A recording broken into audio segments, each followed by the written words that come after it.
What's up, YouTube? Welcome back to the vlog. We are getting ready to head out to the Viking Social Club to play some $1, $3 No Limit Texas Hold'em. I hope you guys enjoy, and above all else, I hope that we run good and win. No, I almost forgot. I gotta get some super dope views. Enough with the jokes, let's get into the action. We sit down with a stack of 300. Here are the chip denominations for this place. So first semi-interesting hand we get dealt is ace-queen offsuit. We're in the big blind. There are a few limps, and then the player over here raises to 12. And when it comes to us, I don't really like just flatting here. This is definitely a 3-better fold kind of position. We're way too strong to be folding, and we want to get some of the players out behind us. So we go ahead and 3-bet to 55, and everyone folds, and we pick up a small pot, which is nice. The next hand we are going to get into, we have none other than ace-queen. We are in late position on the hijack, and we raise the $18. The button calls $18, claiming he just called because he has the button. Small blind and big blind fold. The pot's now $40, and we are going two ways to a flop of king 6-3 rainbow. Since we are heads up in a dry flop and the action's on me first, I decide to continuation bet to $22, and the button calls. The pot is now $82, and we get a turn card of the ace of hearts. Now that the poker gods have rewarded our continuation bet, giving us top pair, it's time to go to Value Town. We side on a bet of $60, and the button fairly quickly calls. The pot is $202, and we head to a river card of the 2 of spades. The 2 of spades here is actually not a nothing card. It brings in the straight draw of 4-5, and now the button kind of goats me to bet, saying if you're going to ship it, which actually throws me off. Either he has nothing and doesn't want to show, or he's really trying to induce us to bet. I think we clearly have to bet this normally, and please forgive me, poker gods, but in the moment, I think I was hesitant. So we check like a scared Simba surrounded by a pack of hyenas. He checks back, we roll over our ace-queen, and he shows us king-jack, and we take one down here for the win. Here are a bunch of the ultra nitty folds that we did throughout the day, and then that brings us to a premium hand of 5-6 of spades. There is an early position raise to $12, a middle position caller, and of course we call $12 with 5-6 spades. There's one call behind us also, and the button, when looking at his hand, announces rebuy very loudly, goes all in for $100. The early position player quickly calls the $100, the middle position player folds, and now it's on to us. The pot is now $248, and my reads on the players are as follows. The all-in player, $400, could almost have any 2 here. He gets very wild at times, especially when he is losing and decides to just degen and gamble. Although this is an obvious squeeze pot given the action and position, he could show up with a good hand here. It's also just as likely he shows up with pocket 4s, jack-9 suited, or even deuce-3 offsuit. Throwing in the fact that he announces rebuy when he initially looked at his hand, we don't put too much stock in his raise being strong. Original raiser in early position, who is a solid player that called the $100. We put him on somewhere around 7-7 to jack-jack, possibly ace-queen suited or ace-king. I think queen-queen and king-king re-raise here to isolate, and although this is a solid player and he could potentially trap with ace-ace, it's more likely he re-raises based off of our information we have. And in this situation, given these ranges, our hand is about 30-31% equity, and we would need 2-1 for the call, which we are clearly getting. The pot's laying us about 2.5-1. It's our first buy-in. It's an actually heavy game, and we are willing to gamble, so we go ahead and we make the call. Now we are 3 ways, one player being all in to a flop of 4 of spades, queen of spades, 4 of diamonds. Besides flopping quads, which we clearly expected, we have a pretty good flop here with front door flush draw and a backdoor straight draw. The other player jams all in, and with a pot of $540, 2.8-1, we're not going anywhere with this hand, so we snap call. Spade, come on, spade. Another 6, please, 6, spade. Damn it. He turns over jacks, and he takes side pot, and the first all-in player shows ace-queen for the main pot, and we lose everything. Good job. Now we are left with just a stack of about $65 from our first buy-in. With this stack size in this game, we really only have one move, so we pick up ace-9 on the button to a few limpers. We ship it in, trying to pick up that in the blinds for about a $12 pot. We unfortunately get called by the player we've been battling and decide to run it twice to 2 full boards. First board runs out queen high with 3 clubs, and we don't hit our flush with the ace of clubs. And the second board, just as a brick city for us, he rolls over ace queen, and it takes our first buy-in. We didn't come to this game to quit after just one buy-in, so we max rebuy for $300, and then we apparently decide to film mostly our arm. which is blocking my hand. But we have a7 of hearts in the small blind here, and you can trust me because I'm a poker player. There is an early position raised to $12. He's a very loose action player. The button calls $12. Now it's on us in the small blind. I think we have too much equity to fold here, and I definitely do not like a re-raise out of the small blind with a7 of hearts. So we just go ahead and call the $12, and the big blind also calls the $12. We are 4 ways to a flop with a pot of $48. The flop comes down queen 10-6 with 2 hearts. Semi good news for us. We flopped a nut flush draw here, and being first to act and out of position to all players, I don't like a donk bet here. I mostly prefer a check call or check raise given the action. So we check. The big blind checks behind, and the original raiser in early position bets $22. The button folds. Now it's back on us. Since the button folded and the big blind checked, I'm really liking a check raise option here. I'm fine with getting stacks in heads up with the original raiser, stack size being about $130. So almost any raise here commits his stack. And if he rejams on us, we have 1 over, 2 backdoor straight draws, and a nut flush draw, so we're never folding, which we decided to do. We go ahead and raise to $75. And now the pot's $145. The big blind folds. The early position player announces he's all in for a total of approximately $130. Now the pot being a total of $231, and for 55 more, like I said, we ain't going anywhere. We call. The turn is the 6 of diamonds, the river is the 3 of spades, and we miss our flush.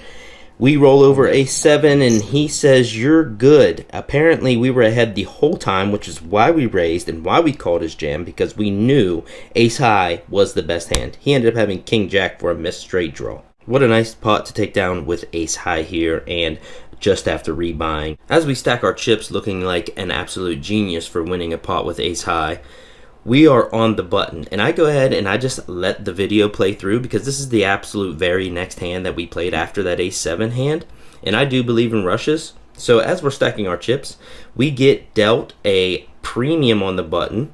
King 4 of diamonds, everyone folds. The cutoff calls the $3. We should be raising here if we're going to play this hand, but we just decide to limp. So we call the $3. The small blind completes the $3, and the big blind checks. The pot's $12, and the flop comes down 9 ace 7 2 diamonds. Pretty good flop for me. We flopped a nut flush 2 hands in a row. Hopefully we can hit this one. That would be great. Action checks to me, and I decide to go with a bet size of $15, which is slightly over pot, which this is two-prong reason. I mean, I want to build a pot if we do hit our nut flush, but I also kind of would prefer to just take the pot right here if possible. We end up getting 2 callers though, the small blind and the cutoff call, and the turn is absolute gin, the jack of diamonds. The pot is now $57, and both players check to us again. We hit our hand, and now we want to get paid, so sizing is the question. We decided to downsize our turn bet here to $20, about 1/3 pot, because we would do this in other hands like ace rag, hands looking to get some value but not wanting to bloat the pot. And I feel like it opens the door for either player to bluff raise or check raise us with any draws or anything at all. Also allows players to continue light, and we want both players to call. Checking back is an option here with the nuts, but in a call happy game, we are going for max value here. So the small blind calls, and unfortunately the cutoff folds, and the pot's $97 now, and the river card is the 5 of spades. Something very interesting happens now, and the small blind leads into us for $10, which is a very awkward small blocker bet. I look confused. He claims, you were going to bed anyway, so I did it for you. And the sizing is just so small, we hope he is looking to induce a raise, which of course we are going to oblige him.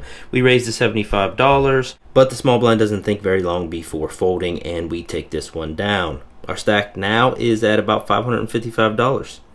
The next interesting hand we pick up is under the gun. We have 7-7. I'm not quite sure if we should be raising here. We elect a limp, and the player to our direct left raises to 12. The player to his left 3 bets to 43. He's the loose action aggressive player, and his stack size is about $200. Everyone folds, and it comes back to us, and we have a decision here.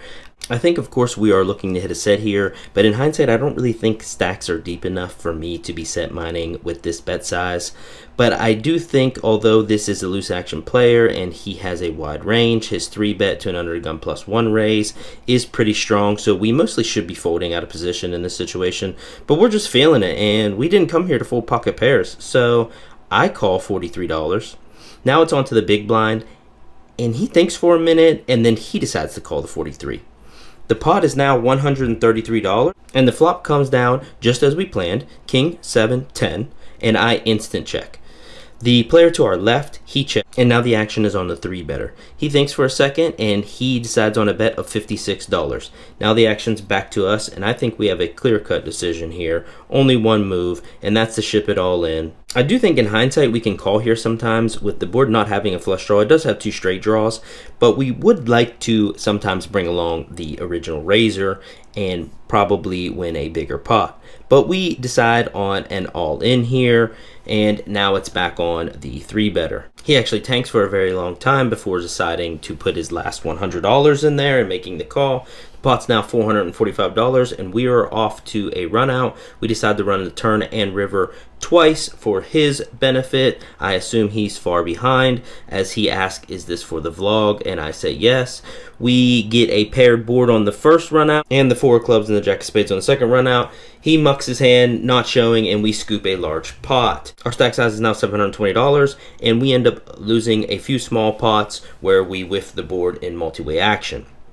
Now here we pick up ace queen, we're under the gun, and we decide to limp. In hindsight, I definitely don't like this play. We should just be opening here, but it kind of works out, kind of doesn't for us. So the player to our left raises the 18, which is a much larger raise than he normally does, and there's 2 callers. Now it's back on us, and we kind of just elect to find out where we're at right now, and we raise to 73.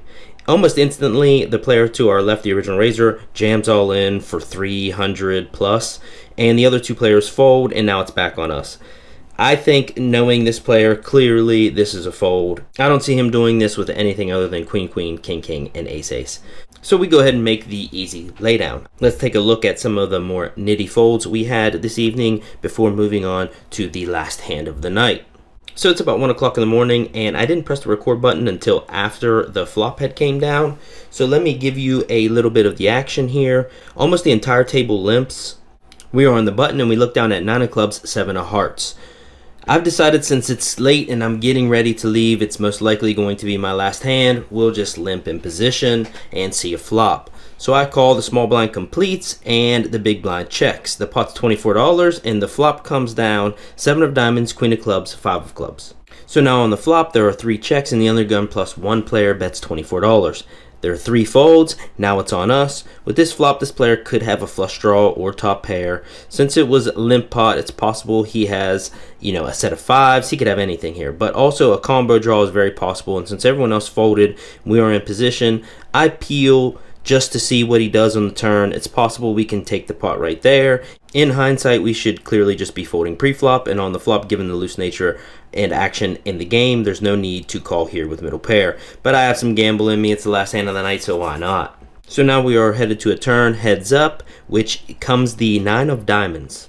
Overall, this is a good turn card for me. Although the 6-8 draw got there, that's the only one, which there's not that many combos. Our arch nemesis decides to lead out into us for $40. Now we have to decide what to do. I think it's clear we should be raising here for value, charging any flush draws or worse 2 pairs like 7-5, although sometimes I don't think a call behind is a bad play, because when he double barrel, it's less likely he's going to fold to a turn raise. But we want to extract value when we are ahead, and also don't want to bloat the pot to a size that makes it tough for us to fold any jams or river bets. In this situation, I do think we are ahead, so I raise to $110. He calls the $110, and the pot is now $292, and we are headed to a river card. It's not the worst card, it's not the best card, it's a 4 of diamonds, bringing in the backdoor flush draw. The front door flush draw did not get there. Our opponent takes about 15-20 seconds, and he decides to lead into us now again for $165, bringing the pot total to $457. So the pot is now laying us about 2.77 to 1 on a call. First off, what does he lead river with here? A missed club draw, maybe some 7 of club X hand that he knows he can't win the pot with at showdown? Possibly, but I think it's unlikely. What are his value hands? 6-8 is definitely a possibility, but he would have re-raised us on the turn, I think, with that hand. Maybe some Queen X of diamonds type value hand is definitely here. That could be a very likely Queen 10 of diamonds, Queen 8 of diamonds that he bet the flop and turn with. If we call the 165, at the moment we're winning a pot of 622, so we only have to be right here about 25% of the time. Although specific reads are always preferred in my mind, and it's such a more rare case in live lower limit stakes for people to bluff river, I also think if we fold here, we become extremely exploitable. And I mean, I could be wrong about that, but whenever we check raise or raise turn with any other combo draws or bluffs in the future, I feel like it opens us up to other people being able to bluff, shove river into us.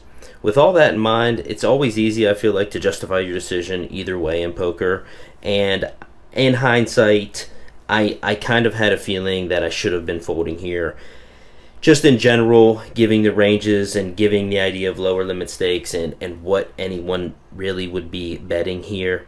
But I kind of bluff more than probably I should, so I project that onto other players thinking they're bluffing more than they probably are. Plus, we didn't drop 45 minutes to raise turn and fold river. I mean, right? I think that there is a lot of analysis here that I probably got wrong in game and afterwards. So if you guys have any opinions, comment, let me know what you guys think of this, because I struggled with it pretty hard during and after going through it. Long story short, we call 165 and he shows us Queen 6 of diamonds for the backdoor flush draw. He had top pair, straight draw, and flush draw on turn, which makes his turn call reasonable. We're highly upset with our own play, so we decided to cash out and call it a night. We end up cashing out $292.